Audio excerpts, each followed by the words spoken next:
Everyone else will get a mic. I think I'll have a mic, you guys will have a mic. Thank you for coming.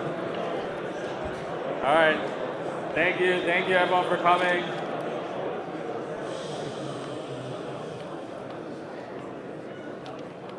Thank you everyone for coming. I know we've all been very excited ever since the flyers went out and the event got promoted. Just wanted to open up with a few words. Of course, this is our SBM kickoff event. We had a lot of people involved, helping, planning, organizing. It wasn't an easy feat to, arrange the date, make sure there's no other parties, arrange the speakers, arrange the food. We had a lot of people involved. We just want to say thank you to everybody.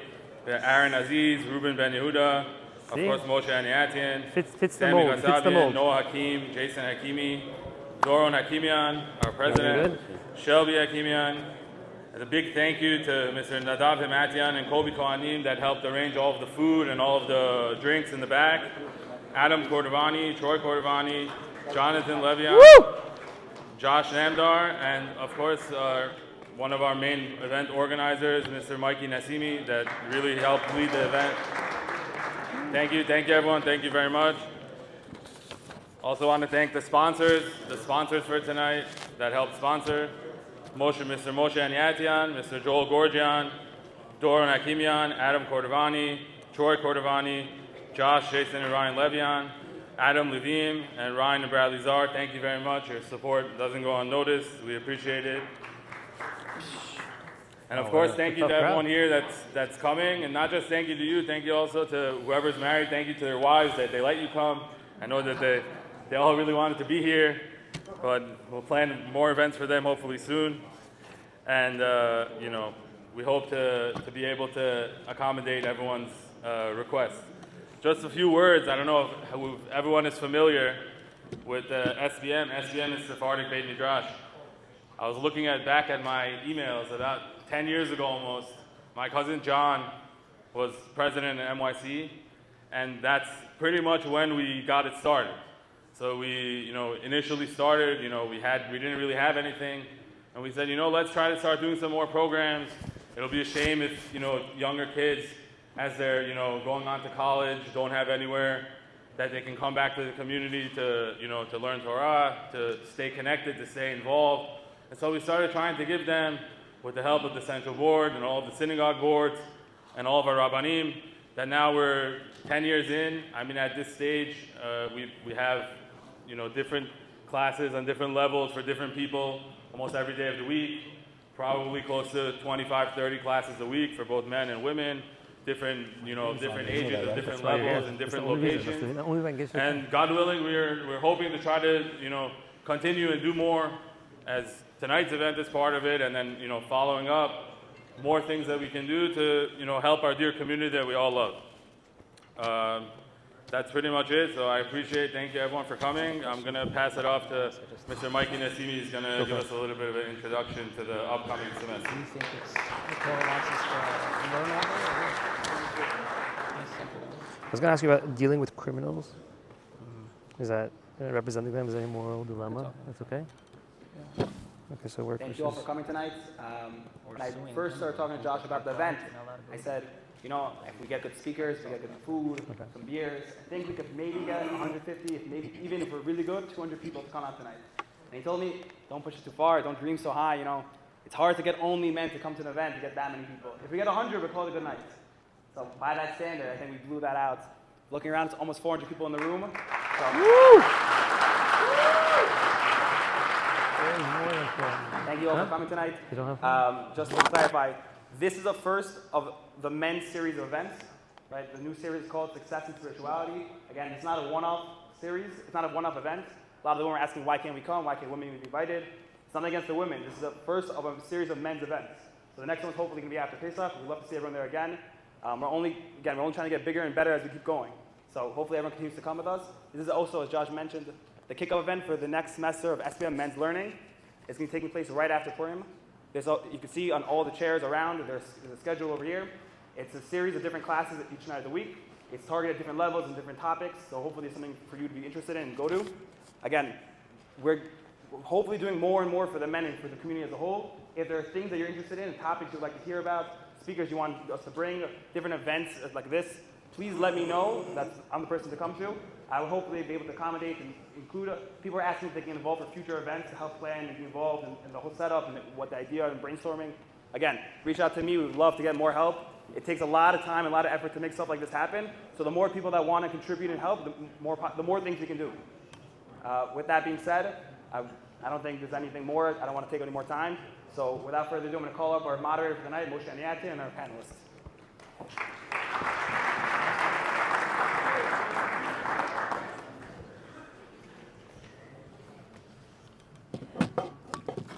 I'm way too short for this.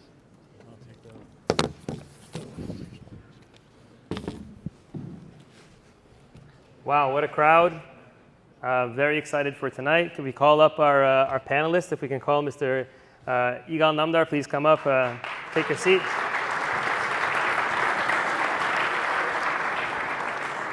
Dr. Jeremy Nikfarjam, please.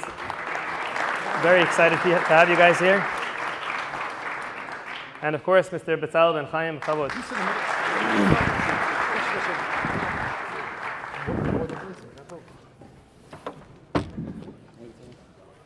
Just to give you the little layout of how we intend on structuring the night, we're going to give each one of our panelists an opportunity to talk a little bit about their upbringing, maybe a little bit about how they got to where they are.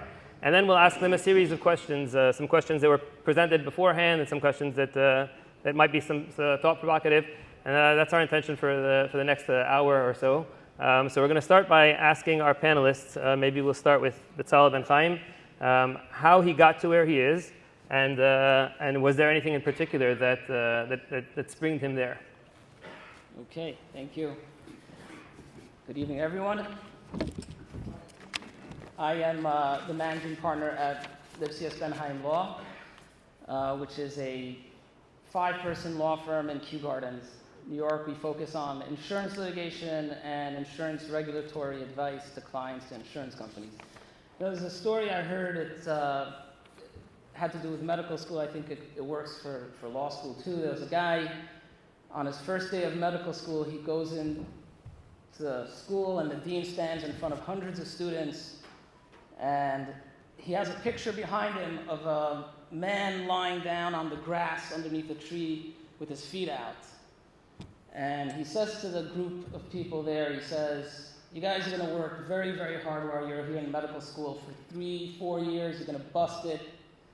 And then when you're done, you're going to have to take boards. It's going to be very hard. But if you work very hard here in school, and if you work very hard and you do well on your boards, and then you slave yourself in residency, and then without pay, it's really slave work. I know very well. And if you work hard," and he's pointing to the picture of the guy lying in the grass, and he says, "And then, if you want to specialize, you're going to have to work harder then for a bunch of years, start your own business. But if you work very, very hard, one day, this can be your son." And the truth is I'm sure it's true. I'm sure it's true across a lot of industries. Is you're not going to find success unless you work very, very hard. There's no easy way. There's no easy way to do well in anything, in law school, in medical, and I'm sure it's true of everything. The way you do well, this is a land of opportunity. You bust it, you're going to do well. There's no shortcuts. If you take a shortcut, eventually you're going to see someone who works in my profession. So that's not what you want to do. So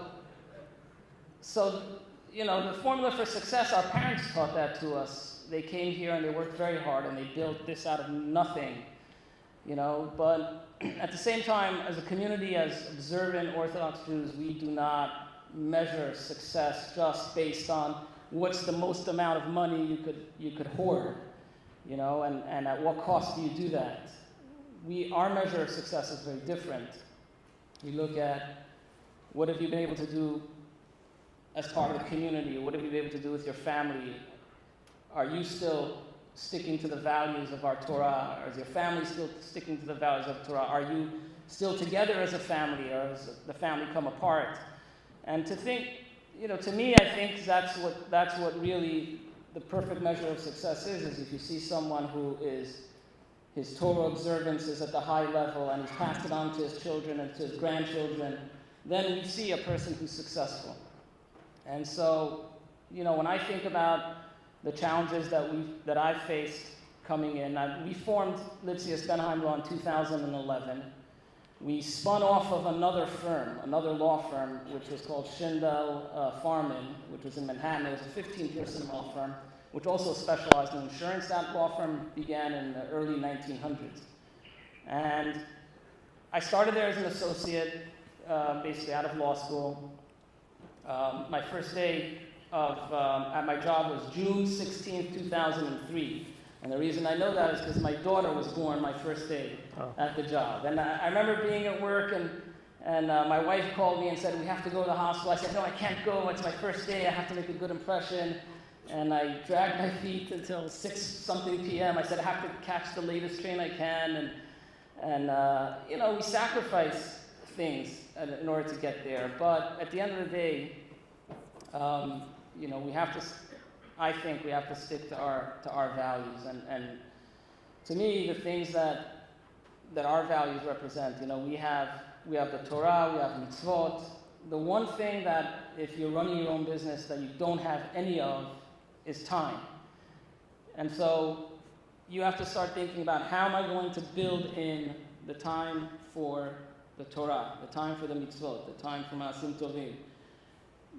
To me, one of the most important things you can do is to what's called Kovea Itim La Torah, to establish a set time every day which you're going to learn Torah. More than anything else, more than going to Minyan, more than any other thing that you need to do, you need to set time to learn Torah. And I have, times that I set aside with people from the community at SBM. 9 o'clock at night, I have one guy I learn with, guy who works with Igal here. With Elliot Nassim, I learn every night at 6 p.m. He's also very busy, I'm very sure of it. Every day at 6 p.m. we shut off everything. We get on Zoom. We've been doing this for a number of years now. We learn an hour. Baruch Hashem, we finished 4 Masechtot. Wow. And it's, if you establish a time and you treat the time that you have with the Torah the same way you treat a client meeting, the same way you treat the things that are important to you, and you don't move them, you don't allow that hour to be impinged upon, you could stay committed to the Torah. And to me, that's the most important thing that you can do as a Jew, is find the time to learn Torah. That is what keeps us connected. That's our lifeline. That's our air. That's what we breathe. And, Baruch Hashem, it's more and more in the community. We're starting to see it. People are putting out time at nights. Bezrat Hashem, it should continue. And, to me, what I would say is the focus should be on finding time to learn Torah.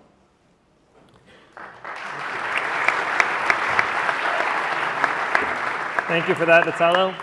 We're going to move on to Dr. Jeremy Nikfarjam. Not only my cousin, you're really an inspiration to me.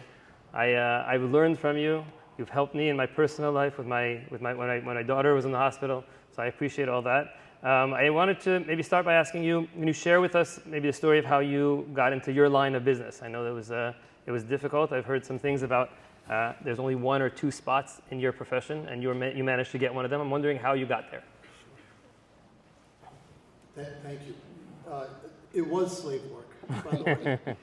Thank you guys for tonight. Thank you to NBN. Thank you to the Safari Baby Rush. What an amazing program. So many young people in the audience, right? That's what it's all about. So thank you all. And my father-in-law, Mr. Joseph Madden, and my uncle, Hussein Mazda, and Dr. David Mazda. Thank you guys. How I got here wasn't my choice almost. I was in the 4th grade. I'm a product of the public school system, so I don't know if I can say that so loud. Of course. But I did a project in the 4th grade on the heart. And I remember coming home that night. I still have the actual project. It was some scribbled thing. But there was something I learned that kept me up for 2 weeks afterwards, which was, if you disconnect every artery, every vein, every capillary, everything that exists in one human body, and you stitch them end to end, it will wrap around planet Earth 2 times. And I thought to myself, as a 4th grader, how is that possible? And this sort of spark, I guess, kind of took flame when I was in middle school. And I remember telling my father, who at the time, were immigrants, were kind of resting on the shoulders of giants coming to America with no real formal guidance other than just brute force, right? So when I came over and I said, Dad, I think I want to be a surgeon. I didn't say I want to be a doctor. I said I want to be a surgeon. And he's like, well, it's a long road. This is how it is. He doesn't know himself, but he's telling me kind of how he thinks it would be. And I said, that's what I want to do. And after telling him that, he was extremely tough on me. Not normal. So it was every day I came home from sports, you got to study. You got to finish what you're doing. Do extra. Read more. And it was that sort of mentality that pushed me along the way every single day. And my mother was the one who kind of kept me connected to the community. So she's like, make sure you go out with your friends, make sure you go to Kanisa and all this and that. So that sort of combination, that bond, stayed with me throughout high school. And then I kind of went through the formal educational course. So I went to college. I moved out of my house at 18. I never came back after 18. I kind of came back and forth, holidays and longer vacations, but really that was it. And throughout college, I thought I credit college for kind of making me more competitive, because I went to one of the most competitive places on planet Earth. And if you didn't break there, you survived, you came out made of steel, because it was a kind of campus that really forced you to really bring your game up. And that sort of mentality has never left my head. That feeling of being late, or not being good enough, or not performing better than those next to me, still is with me right now because of that feeling. So that level of what we call imprinting has never left. So when I went to medical school, it was easy, because I had this mentality of being an animal, of being a beast, and everyone around me was sort of laid back because they were in medical school. So throughout medical school, I never sat in class. I couldn't sit in class. Imagine all you did your whole life was going to be in an operating room, and you're sitting in the classroom again and again and again. So I said, to hell with this, I'm out of here. So I walked out of class, I walked across the street, I walked to a hospital, it was a famous hospital called Jacobi. It was the oldest trauma center in New York, and I felt like a kid at Toys R Us. I was like, this is where I need to be. I walk into an emergency room, I'm like, where's the operating room? Just tell me, sir, who are you? I'm like, just tell me where it is. It's on the 3rd floor of this unit, whatever. So I find my way in, sneak my way in with an ID badge. I'm like, I'm a medical student, I want to be in the operating room. And I bounced from operating room to room, heart surgery, neurosurgery, orthopedic surgery. And I thought my whole life I wanted to do heart surgery. It was kind of like this euphoric feeling that this is what I wanted to do my whole life. And I landed in a plastic surgeon's OR, whose name is David Staffenberg, a world famous pediatric neurosurgeon who separated twins. Oh. And this man became my mentor. I clicked with him within 10 seconds. And in medicine, it's not about what you know. It's not about just how good your grades are, as everyone thinks. It has to do with your personality and your passion. Passion is 10x more important than knowledge, which is the driving force of, I think, anything that becomes successful. Because you can't fake passion. You can't fatigue on passion. You can't say, oh, I don't want to do this right now. There's no such thing as a sick day or an aching day or I'm too tired for this. That doesn't exist in our world. So when I land in an operating room, this is exactly what I want to do. It's all I want to do the rest of my life. It's kind of like seeing your soulmate, but in the professional world. So after that happened, I kind of spent my time all day, all night in operating room. Come back at 9 o'clock, study until 2 a.m. Go to operating room the next morning at 7 a.m. I did this for 4 years straight. So when I came to residency, at the time for plastic surgery was fairly competitive. There were 100 spots in the country, 2 spots per state. Oh. And I told my amazing father-in-law, Mr. Joseph Madian, every medical student finds out on one day where they're going to be the next 6 years of their lives. Across the country, it's one day. It's called match day. And I remember telling him, I remember asking for permission. And it was a week before match day. So it was the worst pitch in history of getting engaged to a girl in this community. I said, I love your daughter. I know what I'll be with the rest of my life, but I might be in Washington, D.C., Boston, LA. I might be somewhere that's completely not here, but I will find a way. And he cut me short and he said, Gamze Tova, everything happens for a reason. We came here with nothing. Good luck to you. And a week later, when I ended up actually matching, I matched my top choice, which was in New York City. Wow. So this is all, I didn't choose to be here. I kind of got very lucky in this way. And I had very amazing parents and in-laws who kind of guided me through the process. Very much, I believe that this is kind of the way of everyone's life. You kind of have cues, your forks in your road. You take the direction you want to go, and it takes you down a path you never almost thought you would have gone for. And I think it's a really divine intervention.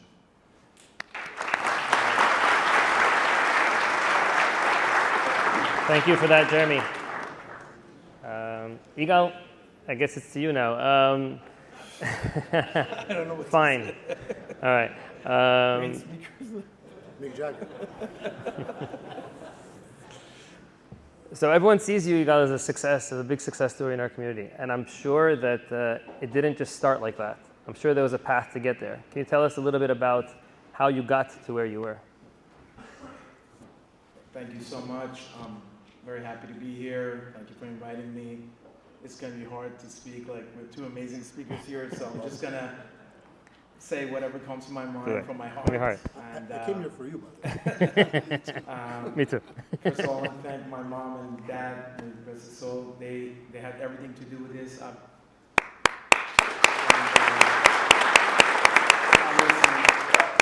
The Mazal from Hashem is number one, parents are number two, and everything else. My mom was always very tough on us, and it meant a lot for her to be hardworking. And when my parents first came to this country, my dad didn't come a lot of money. I think he had maybe $80,000, and he sent my sister and my mom to the United States for 6 months.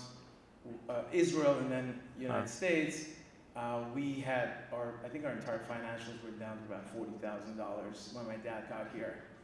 It was very difficult, and 1980, my mom was the first woman in this community ever to go to work.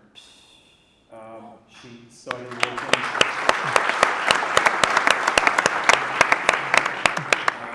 She started working with SBM, and I remember I was a kid, so they were I think at 2 West 47th Street, and I would go with my mom on summers or after school, and I still remember they would both come down, and Mr. Madian would tell my mom on 47th, you make a left, I make a right, and go to every store and try to sell. Wow. So it started early.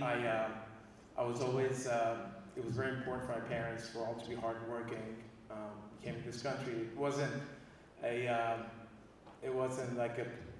it was more of a necessity. It wasn't a luxury. It wasn't like you should work hard. We had to work hard.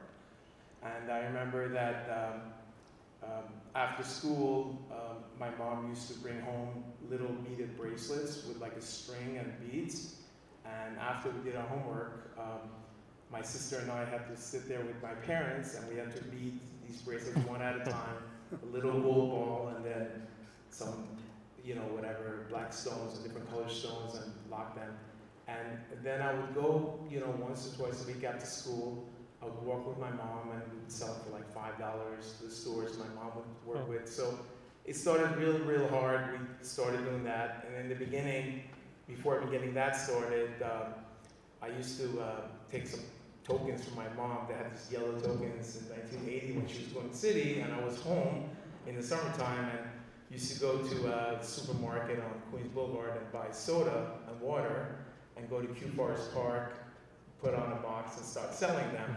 But you would sell 2 or 3 cans, and then some guy would come beat you up and take everything. But we did kind of learn really the hard way of what to do with selling Rubik's Cubes and fake Ray-Ban glasses and all that. So we got into all that from Chinatown. We were getting them and trying to sell them. But the same thing. Definitely it wasn't easy. And I remember that while I was doing all this, my dream was to go away to University of Michigan. I dreamt about being away and partying, and I came to my parents and I said, would you let me go? And they said something to me. They're like, listen, we're getting older, our business is not doing well. If you go and you leave this business and you go into, I wanted to get into financial investments and stocks and equity markets, public markets. And he said, if you go there and after a while, if you don't succeed, we can't be behind you because we're just gonna not be there. But if you come, a jewelry business and be supportive and, work with us, even if you fall, we're behind you and we're gonna help you, we're gonna make sure you make it. So it was a tough decision. I gave up my dream of going away to this party school when I'm a teenager, and I enrolled into Baruch College. I had classes from 8 a.m. until 9 p.m. twice a week. So I would take the 656 train twice a week. In fact, I used to see Simon Kamali on that train, and he was always talking to me and telling me how, don't worry, one day you're gonna, start your own business, you're gonna get well. I was always worried about what I'm gonna do, if I'm gonna make money. And the other 3 days I would just work hard and go with my mom and start to deal with those up. And then in 1989, when there was a big crash in 88 or 89, I remember my mom got pregnant and the business in Manhattan really got bad, and we were pretty much, we went and my mom sent me to stores and we used to collect like $50 a week, $100 a week, put the money together. Our rent was $1,000 in the office, and my dad was stressed that it's the end of the month and there's not enough cash to pay we got to do something. It was very, very hard, dealing with that stuff. And then as time went by, I obviously started working harder and really, run around. We had probably maybe $50,000 to $100,000 of old jewelry when my mom had given birth and she was not working. And after a while, someone told us, take this colored stone jewelry that doesn't sell, go to Brooklyn. So we started taking that small jewelry and going store to store, selling it. You write in an invoice book, and they said, come once a week, we give you $100. You have to wait there for maybe half an hour for them to deal with the customer, for you to collect $100 and then go to the next customer. So you learn to really become humble and patient and learn that nothing comes easy to anyone. And as I was doing that, and little by little, we learned more, and once we had a little money, we started producing. Then, thank God, we got into a little bigger and bigger, and when I finished college, and college was very important for my parents. I did remember that I asked my parents, I'm like, why am I going to school? I just want to work and go far. And they said, no, you're going to finish college, and it's going to be important for you. And I didn't really realize it, but once I went to college, I never liked high school because it was a mandatory thing to do. But when I went to college, it was I took my own courses, and if I didn't show up to class, no one really cared. So it was about me learning, and I learned so much. I tell my kids it was the best experience I've had in my life, even though it wasn't easy. 12, 13-hour days twice a week, summer school, still got it done in about 4.5 years with that tight schedule. I got out, and I obviously started traveling on the road, and thank God, little by little, things got better. Our business got better. I remember on our wedding night, I might have said this, probably there was another event I said that, things were so hard that I told the caterer, I just don't have the cash for the whole thing. And the caterer told me, when can you give it to me? I said, well, hopefully we'll get the gifts, we'll deposit them, and I'll pay you after that. And it was just so hard for our family, it was, and my point is, just nothing ever came easy. I used to be upset that why is my life like this? I was on the road after college, 50 weeks, 52 weeks, 51 weeks a year, 4 days a week. I had no life. I didn't see, my 2 girls growing up as kids. and I want to thank my wife because she was the one. I asked her, I'm like, I don't have to do this. And she said to me, you're young, and this is what you have to do to support our family. Go ahead, and it's fine. I'll raise the girls. You don't need to worry about anything.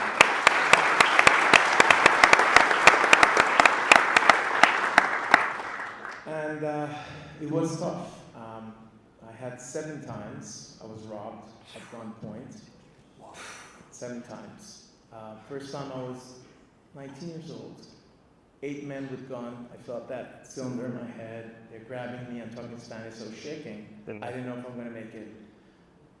I was so scared. In fact, up until now, not as frequent, but I used to get once or twice a week nightmares and screaming because of fear of getting robbed. To this day, after 30 some odd years later, I still have that in me. And I just want to tell all of you young people, everybody here, that there isn't anybody that has made it without hard work. It just doesn't happen. And if you take the easy route, it's not going to end well. We all have to work hard, and then you'll appreciate it, right? Because once you, if God willing, we all get somewhere. And it's not only money. I mean, there has to be a balance, like you said. There has to be, you have to have time for to deal with religion. Make sure you pray, make sure you go to synagogue, make sure you spend time with your family, your friends. It should be a balance. And only working and not thinking about anything else is not correct either, because that's not a quality life.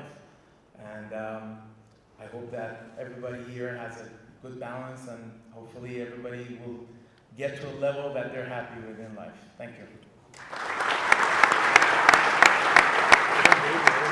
Thank you, Igal. I want to tell you something that I remember about you personally. I was once on an airplane with you. Maybe it was the year 2000 or so. We were coming back from Memphis, Tennessee.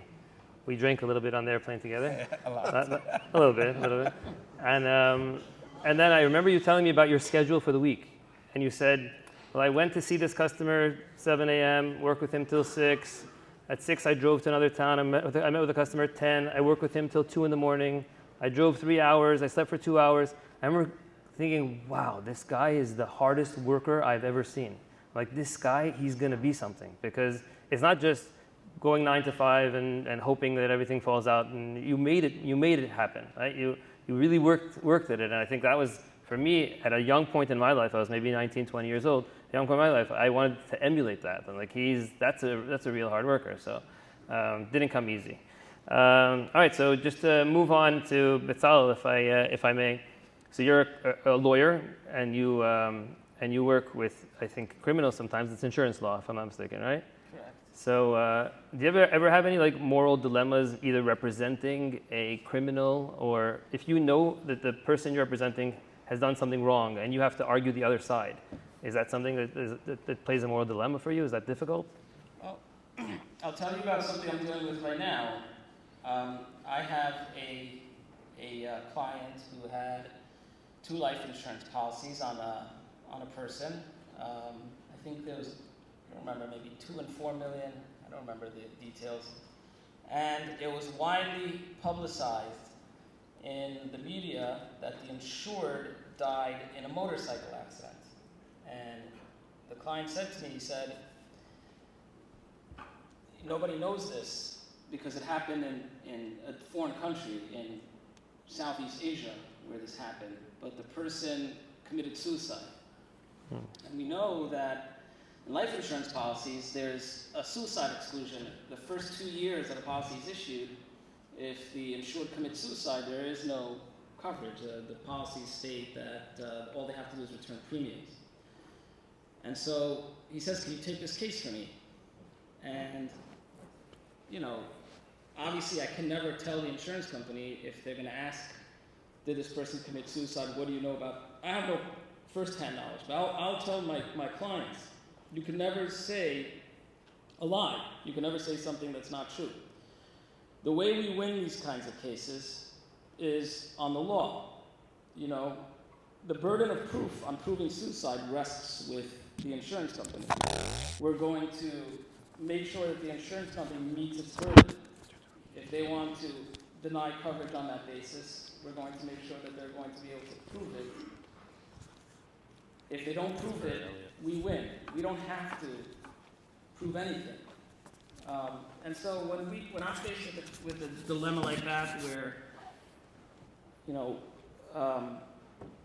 I know what the truth is, I never would have a client. I tell my clients right away, the moment I catch you saying something that's not true to anyone, I don't represent you anymore. What we do is we fight on the law. We fight on the burdens. We fight on the statutes that say insurance companies are barred from denying coverage if they take certain actions, no matter what the facts say. Said simply, we don't argue the facts, we argue the law. And to me, it's something that's very important. Not just as someone who wears a kippah, who's out there. I wouldn't want anyone chas v'chalila to look at us. And all of my attorneys are Orthodox, so we all are out there. We look Orthodox. I wouldn't want to get a reputation of this is a law firm that doesn't say the truth or plays fast with the truth. A lot of lawyers do that. And to me, it's very important, not just because I would never want to say lie, but Chalila v'chas, the worst possible thing to do is cause a Chalila Hashem. Thank you, Besalel. Jeremy, plastic surgery, right? So being a happily married man, your father-in-law's here. Being a happily married man, I won't ask any real tough questions, but being a happily married man, ever have any moral dilemma working on women? That's why there's a guy for that, basically, right? All right, exactly. I love the way you practice. You have a Fifth Amendment right. My father-in-law's right here, by the way. Listen, there's potential for always having moral dilemmas. It depends how you put yourself in that position and how you respond to it. The plastic surgery is psychiatry with a scalpel. You basically are forming a bond with someone who's in need of your services. This is just the cosmetic side. I do equal amount of reconstructive work, but in the cosmetic side, you form a bond with somebody, you kind of invade their body, you get them to a position or a result that they want to have to better their idea of self-image. Just think about that correlation. It's not the way they look, it's the way they perceive themselves as looking. So that will put yourself in a place that you can have a moral dilemma. So as a physician, it's very important to maintain ethics, obviously. It's also very important to maintain boundaries. So in our practice, the simplest boundary I have is we have a chaperone in the room. We have another female in the room every single time. Because even if nothing transpires, you need someone to validate that. I have an attorney here, he would know exactly what I'm talking about. Right. But the way our minds work is a lot more anatomical than people think. Even though there's a lot of walking and talking and relating to people and kind of sparking up conversations, my brain thinks anatomy. Your brain thinks dysfunction. How do I restore this function to where I want it to be? How do I move tissues around to maintain blood supply, et cetera, et cetera? And that mentality is sort of this robotic brain to figure out how do I get to where I want to be and how do I see it to deliver it. So that's something where the way we see people is not the way someone in a crowd would see a woman. Meaning, if someone says, wow, look at her curves, she looks amazing. I look at it as, what is the ratio of this to that? How much projection, how much symmetry, how many centimeters? It's a lot different than you guys browsing the internet late at night. So it's a different way of looking at someone's anatomy than the typical male eye would. I don't know if that answers the question. Thank you. Very fair answer, and you got away with it squeaky clean. Good job. Yes. Good job. All right. For Igal, I know your parents play a very big role in your life. Your mother is here today, and your father, God rest his soul, played a very big role in your life. I remember you saying once, after your father passed away, suddenly you realized that there are a lot of people who were asking for money, and apparently he was secretly giving money to people. Helping them out, and from there started the roots of the Angel Fund, which has now become a big help in our community and such a huge success. I wanted to see if you could maybe speak a little bit about the Angel Fund and how that came about. Thank you. So my mom and our family did not know about my father helping so many people. He never told us. He used to even tell my mom, I'm buying this painting for $8,000, and he would bring it home, and Mom and I would look at him like, this looks like $100. But he would just say that because he he would actually spend $100 on that painting and secretly take that $7,000, $8,000 and start giving people with nobody knowing about it. Wow. And how did we find out?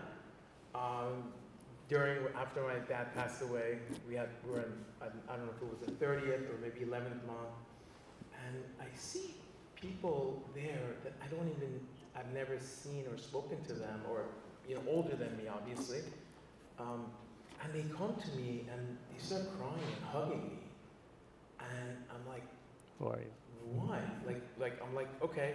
They're like, your dad told us to never tell you or your mom what they do for me, but I think that it's not fair that he's been helping us for so many years that you shouldn't know what your father did, because even though he didn't want to show off and tell you, he wanted to be the high level of tzedakah. It's not someone to know and keep it very discreet, but you should know. And it wasn't one or two. It was a lot of people came to me, and I said to myself, thank God I'm in a position that I can afford to put a little time and maybe do something for the community. And when I first brought it up, random leaders of the community came to me and they were like telling me, there's nobody in Great Neck that doesn't have money. Everybody has money, and it was a challenge. I fought it, and I'm like, I'm going to try this.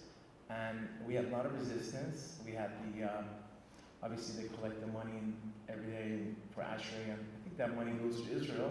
It doesn't really help the charities in New York and the United States. After a while, when we set it up, we realized how much people needed. And it's not the money that helps them always. It's, you want to give them advice. Sometimes people know how to manage their money. Sometimes they need advice, and they may need some help for a little while, but we try to help them when they get on their feet and not, be dependent on that money long term. And we realize that it's a really important thing to have in this community, and thank God it's been very successful in this community. And basically, right now it's, you have a lot of families that are getting help. And another thing that my dad used to tell me, and it really stuck to me, he's like, when you leave this world,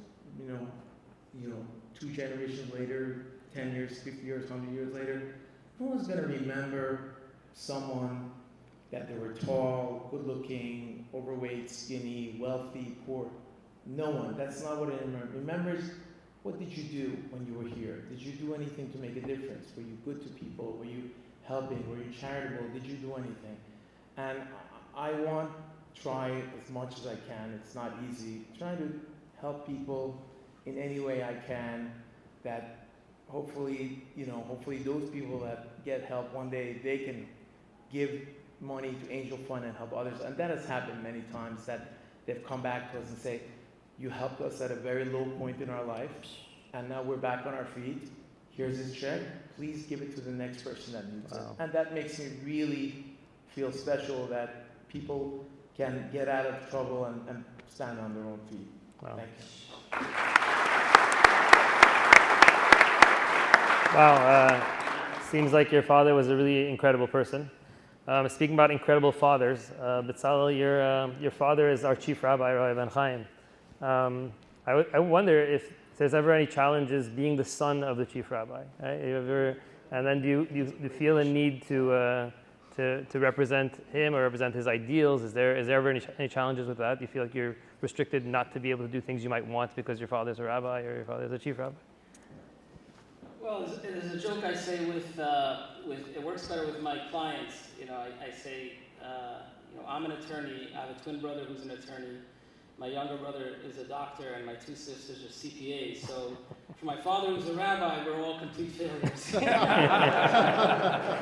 But it's really just a joke, because it was very, very important for my parents that we all get an education, and that if we want to have the opportunity to pursue a career, that was something that was very important to my parents. And in general,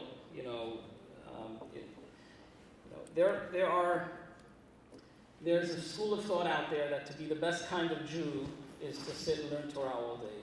And there's another school of thought that says that to be the best kind of Jew is to go out and work and be a Jew while still working. And if you look at the sources, they go back, all the way back to the time of the Mishnah.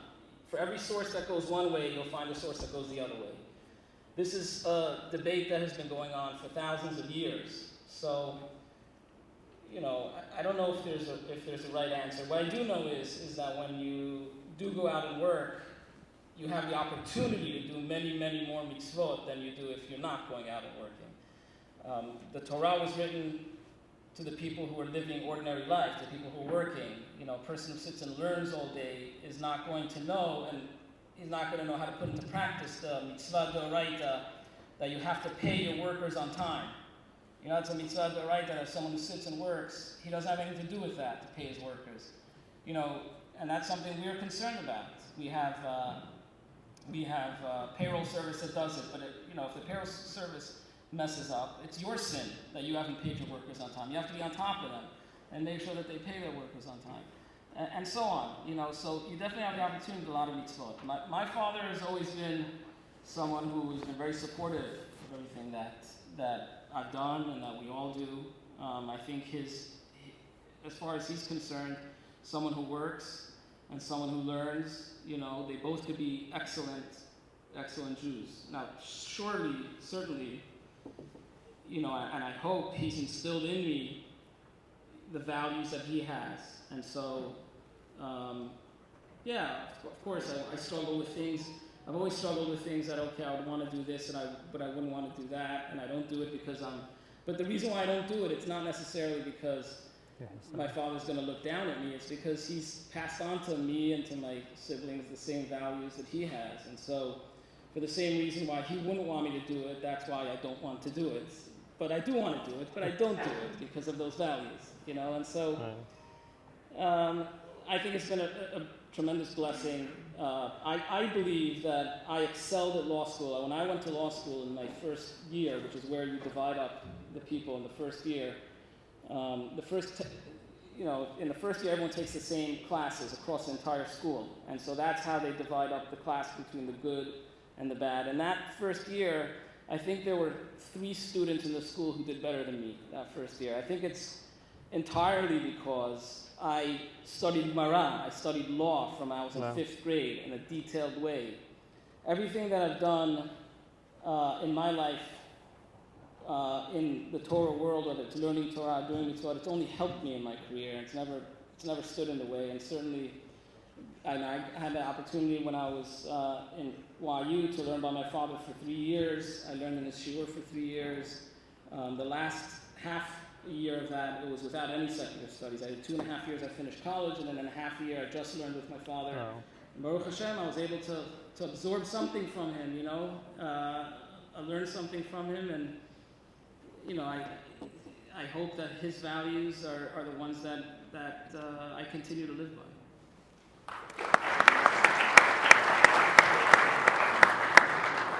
Thank you for that. Jeremy, I'm going to give you a layup this time. I mean, the last one, pardon my left, right? All right, so I've heard you give this message before. I think it was at the graduation, the Mishadi graduation, that guys, go out, do your thing, educate yourself, become stronger, become passionate, become who you have to be, but then come back to the community and give to the community. And that seems to be a foundation of yours. You said your mother always pushed you to that as well. Can you expand upon that and talk about more why you think it's important to also come back and give to the community? Thank you. Thank you. So, as you were mentioning before, I think that the early years of any man's life and a woman's life, in this context of man's life, obviously, is their first few years of adulthood, from 18, let's say, to 26. In those years, you kind of go out and kind of figure out what you're made of. You kind of have to go through struggle and experience and adventure and learn how to be responsible, learn how to be on your own. That is, I think, been a very important part of development of developing independence. And that is something that I thought in our time, or in our generation, we've had the luxury of having. Like Igal was mentioning, he didn't have the luxury of going away to school because he had to support his family's business. We as a different generation have had that luxury and opportunity, but I really would love if young people took the opportunity. If they actually went out and kind of owned their own life. They took on something new, they learned something unique, they became educated. But when you become educated and when you pursue whatever life you want to pursue, come back to this community. We've had people in the past become doctors, lawyers, professionals of whatever different specialties and kinds, and we've not had them come back. There's so much this community needs from young people like you, people like us, and there's so much that we can do to give back to young people that you're not starting from scratch. There are resources here, there is obviously family here, which is the most important, and there's community. The power of us all is a lot more synergistic than the power of one. So to come back and to offer something to younger people and to bring your skills or your experiences or whatever you've developed over that time, we want you back. I think that human capital is what will grow us, not just in our business power here in New York or here in the community, but also our religious capital, also our community power. We weren't able to build anything here without any of you. There will be no purpose to it. So the idea of going out, getting an education, gaining experience in whatever you want to gain, and bringing that skill set and that career back to us, I think is imperative, not to stop short, but to complete the cycle. Thank you, Jeremy. Igal, back to you. Something I've seen really interesting from you that I don't really see much, not only from other entrepreneurs in our community, but other entrepreneurs in the world. You see others, when they become successful, they bring along their families to become successful along with them. They hire their cousins, brothers, sisters, aunts, uncles. You've done something a little bit different in that you haven't just helped out with family members in the business. Also, you've kind of created other entrepreneurs as well, which is very interesting for me within our community and without. So I want to know, was that something by design, or is that something that just came up?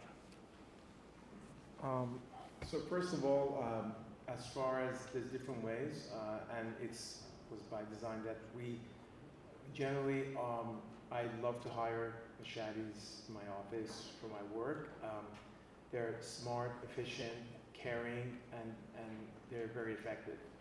And I'm always seeking to find more, and it's a win-win. I try to pay them well and try to be fair, and it helps them, it helps me, they're great.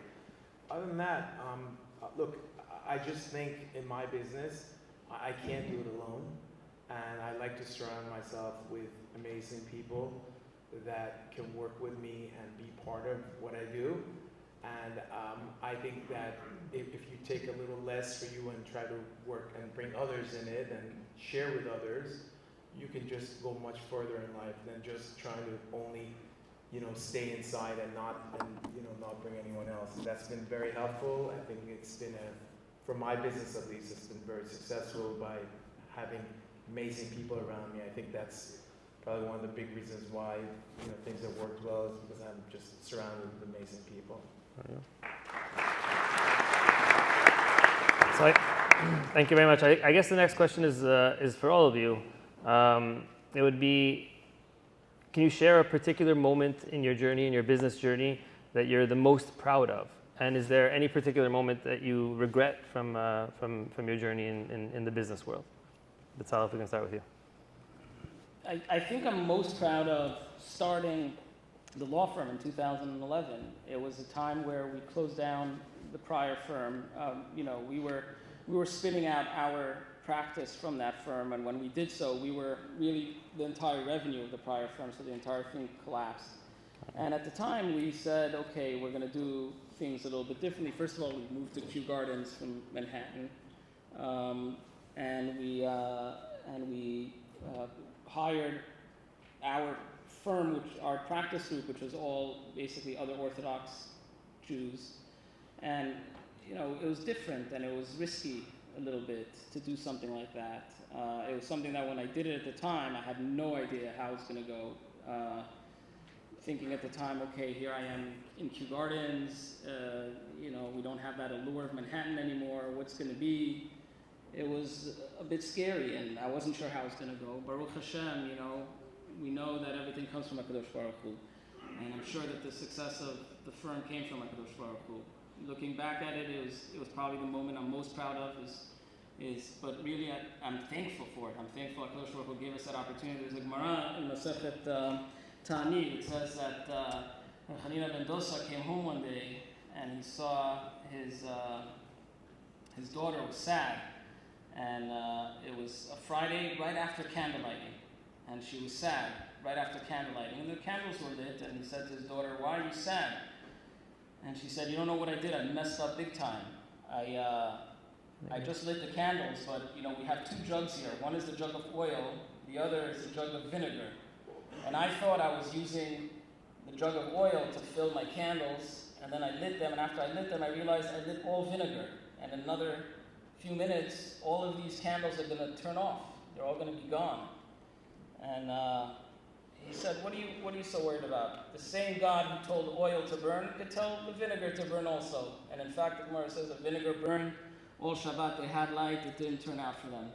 And so I think the lesson there is everything that you have is, even the things that you think you did, that you were successful, look what I did.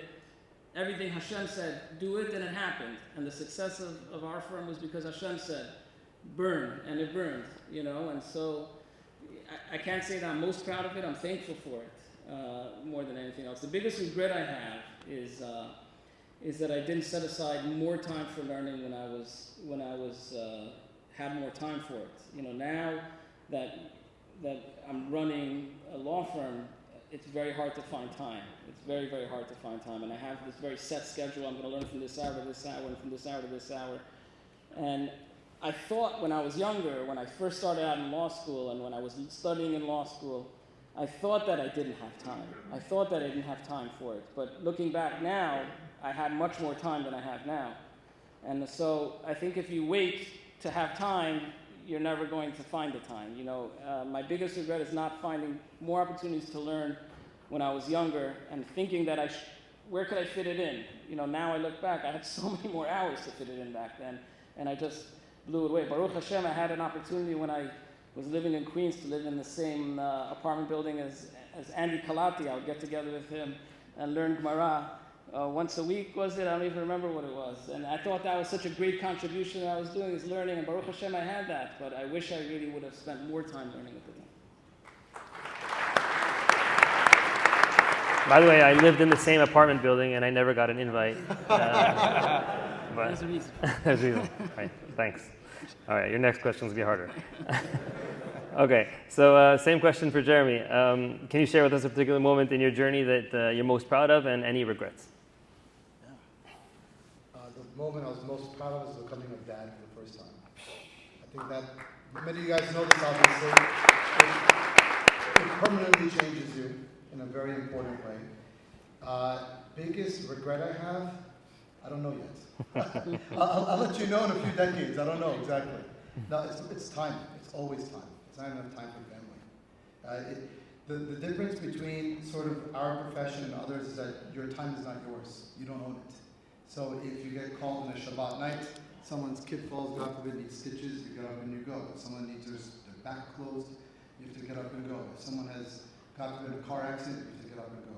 It's like Hasala every single day, all day. But so you don't own your time.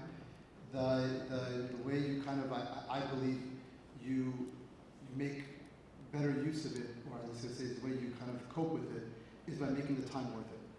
So whatever time you have, I try to devote my time with attention to my kids and my family, which, as you know, is not much. But I try my best because it's not easy to balance everything out, especially in that trauma type of lifestyle. Igal, same question to you. Can you share a particular moment in your journey that you're most proud of, and any regrets? Sure. Well, I could tell you at work, my father, he always was, his dream was to be able to be debt-free back in the 80s.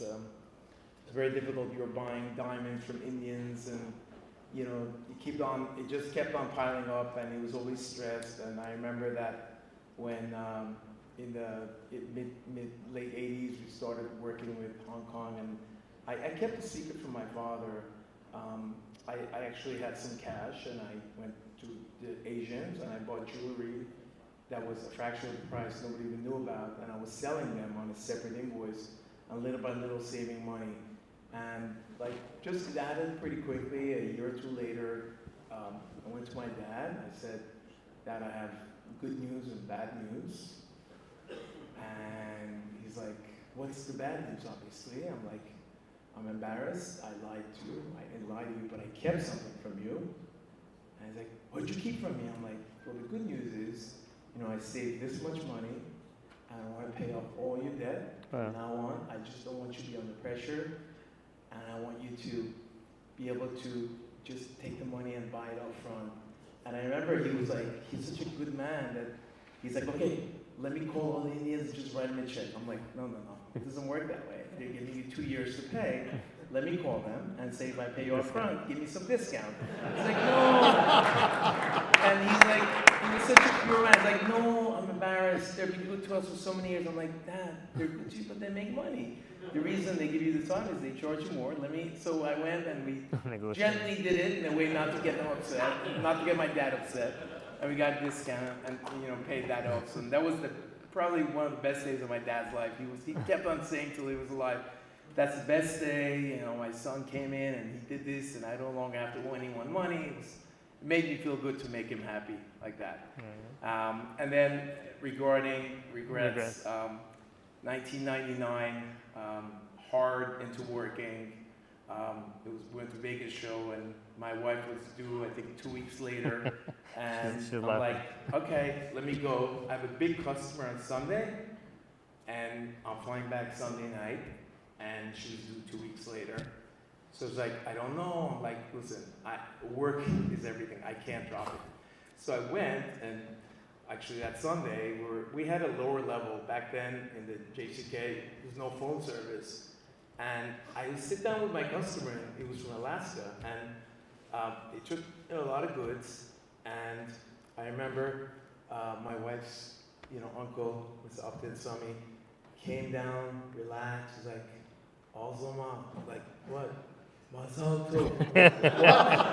I'm like standing there in front of the customer, and I don't know, do I get up and leave the jewelry in front of the customer, or go and talk with him, or do I didn't know what to do. I was just shocked. It's like, so it was very painful to hear that I missed my second daughter's birth, and also, by the way, that customer they took my entire money, never paid me either. So it was a double negative, right? It was really, really a bad thing. Now I know who it is. I regret it.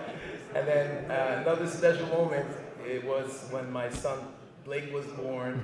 A few years later, it was the greatest joy. I was in the hospital. I was excited. My father was born again. He was named after my father, and it's special, and it was a great moment. And I can tell you that one thing that is important at this time in my life is, like everyone has said, find time to spend with your family, because family is everything, and the more you invest and give them love, the better the outcome of these kids will be, and your grandkids, and they all learn from home. I mean, you don't need to, whatever you do at home, whatever your actions are, is what your children and your family learns to be. And I hope that I can spend, the future spending a lot more time with my family than I've had in the past. Thank you.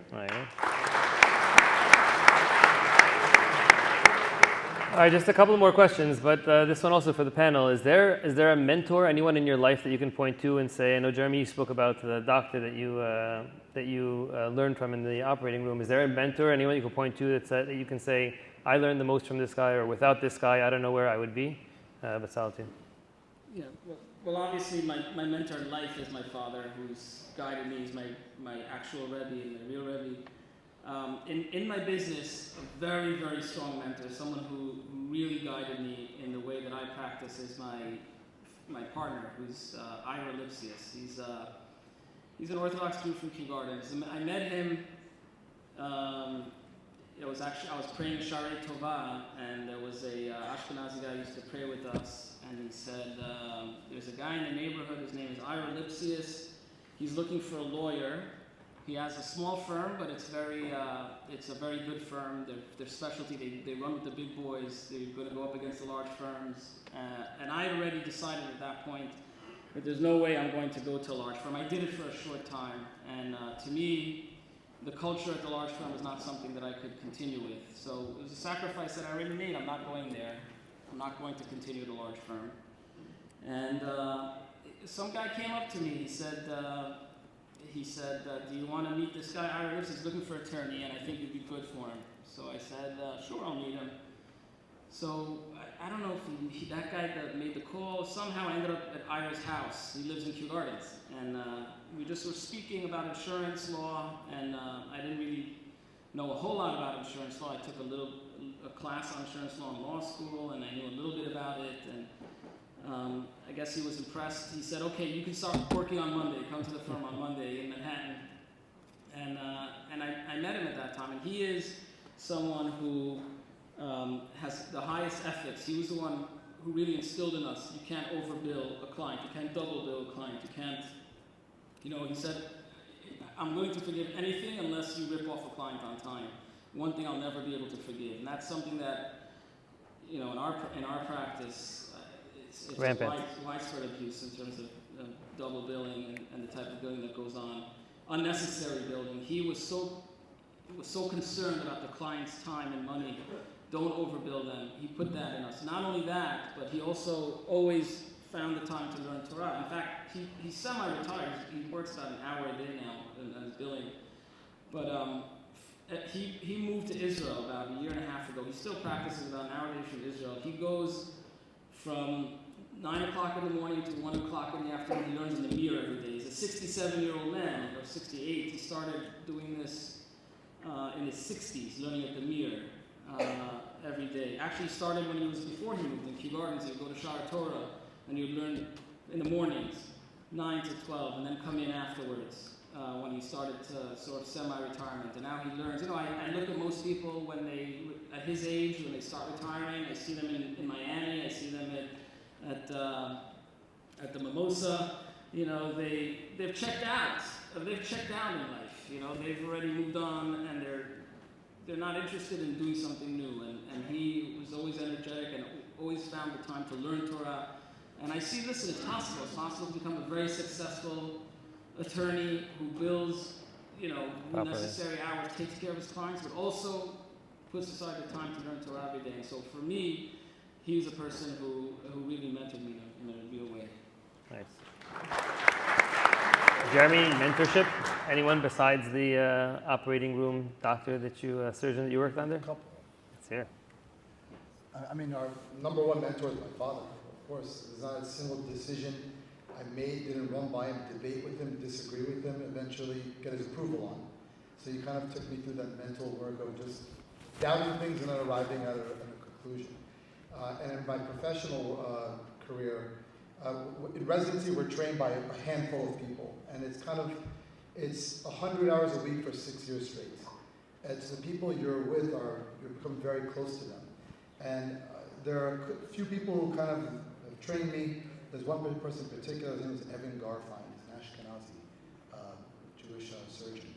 The man was the toughest surgeon and doctor I've ever met in my life, and he kind of molded and shaped us to being soldiers and to kind of, there are no days that you need sleep. There are no days you have a cough or a cold or a fever. There are no days you can't work.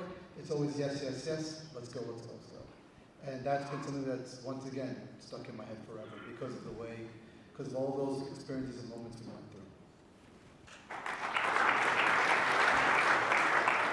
And Igal, I know you spoke a lot about your father. Is there any other mentor that you would like to speak about?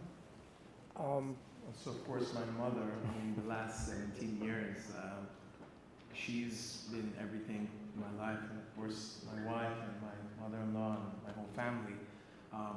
My mom is like, every time, there would never be a time that she would always, if there's any dispute, she would always take the other side. If I'm right, if I feel I'm 100% right, she tells me, no, just close your eyes and give into it.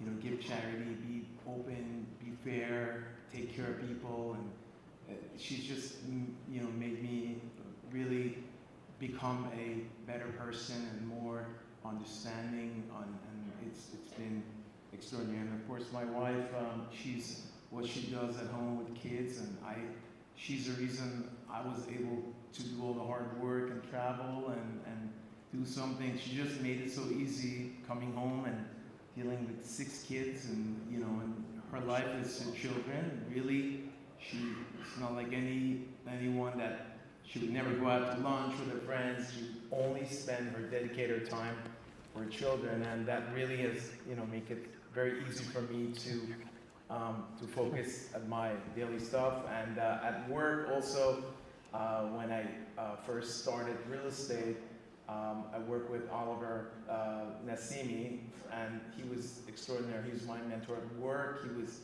brilliant. We used to talk hours, maybe 2, 3, 4 hours a day for many, many years. Yeah. He's so brilliant, and he taught me so much about, you know, shopping centers and real estate, and it was a big, big help for me to get started with that. Thank you.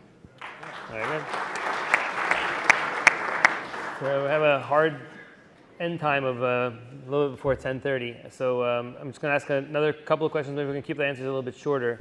Is there each of you have best habits that you do in your day-to-day life? Is there a schedule that you live by or abide by? Is there habits that you think would be beneficial to other entrepreneurs? I don't know if you want to call it a habit. I think one of the ways you could really build in an opportunity to learn Torah while still maintaining a business is by having schedules that you keep on a regular basis. For example, I do the Daf HaYomi, learn a Daf of Gemara every day. It forces me every day to learn a Daf of Gemara, whether I have the time for it or not, whether it's late at night or early in the day. You have to put aside the time and do the Daf.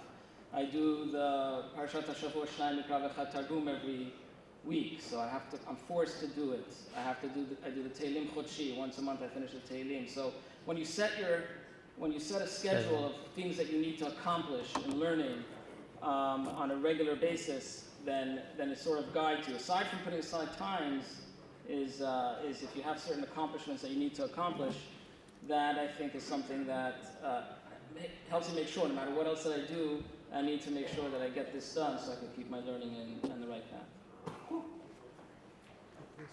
Best habits of your day-to-day life. I try to leave the house by 6, get home by 9 o'clock. And no breakfast. That's basic, coffee and banana. Is that it? That's true. Good habit. For me, after my dad passed away in 2006, I started regularly going to the minyan every morning, and to me, it's the best meditation. You go and you feel so happy. You see people, you pray, you hear Divrei Torah every day. You know, which you learn a little dosage of Torah every day. And since COVID, I told myself that with the high stress work that I have, I'm going to just do 1 hour of cardio every morning before I go to work. And these combination of these two has made the quality of my life so much better. Wow. Very good. And maybe the last question of the evening. Any advice for young entrepreneurs in the crowd on what they could do or how they can do it to make themselves successful? Yeah, you know, actually, there's a Gemara on Masechet Brachot on Zayin Amud Aleph. It says, why is it that we know that a person who does mitzvah, does Torah in this world, his reward is going to come in the next world. That's really where your reward is. If you sit and learn Torah, you do mitzvah, if you go to minyan, your reward is not going to be here in this world. It's going to be in the next world. The Gemara asks, how do you have it that you get a reward in this world also, if you want this world to have a reward? Right? So it says, how do you have a person who's tzaddik v'tovlo, tzaddik who also has good in this world, who enjoys this world, is able to make money, is able to give wealth? And the answer it gives in Masechet Brachot is very interesting. It says, the work that you do in Torah mitzvot, that you do, that you could only cash that in the next world. You can't cash that in this world. the way you get benefit in this world, the way you get cash in this world, the way you have success in this world is if your parents sacrificed. If your parents sacrifice to the Torah and mitzvot, Hashem rewards it to the children in this world. The parents get the reward in the next world, and they leave for you in this world that you also get the reward. So, with that in mind, I have very little doubt that the reason why our community was able to be successful to the degree that it has been is because of the sacrifices that the prior Mashadi generations made for us. We are enjoying the benefit that they left for us. To me, it's as clear as day that that's why we enjoy the success in this world. It's because of what they did, the sacrifice that they made. And there was a tremendous sacrifice that they made. And they risked their lives. They risked their lives for our religion, for Torah and mitzvot. And so we get to benefit. We get to live in Kings Point, one of the wealthiest zip codes in the entire United States. It's because of what they did, not because of anything we did. And, if you want your children to have a success, it's upon you to sacrifice too. It's upon you to sacrifice for the Torah mitzvot so that you could leave something for them, so that they could also benefit, so the next generation can continue living here. And what's the sacrifices we make? We say, okay, we're not going to chase the very, very last dollar at any cost. We're going to put aside the time to make sure we stay true to our values, to stay true to our religion. And by doing that, we ensure that the success continues from generation to generation. Advice for young entrepreneurs. Just to expand what you said, I totally agree. I think that will be amazing, as a side note. What will be amazing is we had a video series of elders in our community and interview them and kind of explain what their lives are like. Because I think a lot of us, including myself, Next panel. yeah, our young population will get a lot of new ideas out of that, I think, and a lot of new values. So what do I think are the important principles you're mentioning? Or advice for young entrepreneurs. Advice, well, I'm the last guy to give advice, I feel like. Discipline, I think, matters a lot. Values, and always looking to do good. If you're looking to do good, it'll come back to you in ways you never even thought of, I think, that you would have imagined to be possible. It's like planting a seed in the ground and forgetting where the seed was. But that idea of performing mitzvah in the way that I know the way I can perform it is something that gives me real satisfaction, much more than financial satisfaction. So that is something like you're mentioning, Igal, that when you look back to 100 years in time or multiple generations, and I think that is true impact, the ability to benefit someone else's life, which is why I love surgery.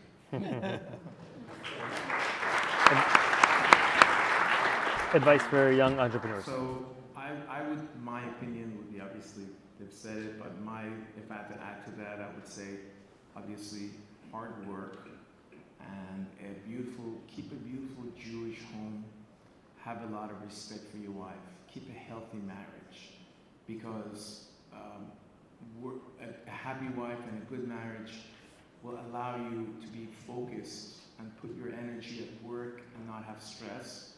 And honestly, you're going to go through your life that there will be choices, there will be gray areas, and you can cheat a little, you can take advantage of people, or it's very difficult when you're young to give up some money for honesty. But it will make you just so much better and stronger, and just things will open up for you. So I would say hard work, respect for your family, for your wife, a happy home, and just pure honesty at work, even though sometimes it's difficult, especially when you don't have a lot of money, to be very honest, but that is, in my opinion, the best option. We'd like to thank everybody for coming out tonight. We really appreciate everyone giving over your time. We hope you enjoyed the panelists. We'd like to thank the panelists, Mr. Besalel, BenHaim, Dr. Jeremy Nikfarjam, Igal, Namdar. Thank you very much for your time and coming out. Before we finish, before you leave, there is a raffle that we did at the front door. We're going to let Mikey and Nassimi draw the raffle. All right. I think it went well. It's okay now? We are announcing in front of the doors for a $1,000 raffle. The only cost of entry was that you give your name, the phone number, and your WhatsApp. with that being said, we're going to draw the winner right now. So again, before you walk out, just take a second to draw the winner. Thank you. Thank you so much. Okay. You're damn good at this. I like how you use things. Restaurant. Yeah. Watching you in the restaurant. Like, speaking of fathers. Thank you. With that being said, is Mr. Eddie RJ come to the front? Mr. Eddie RJ come to the front.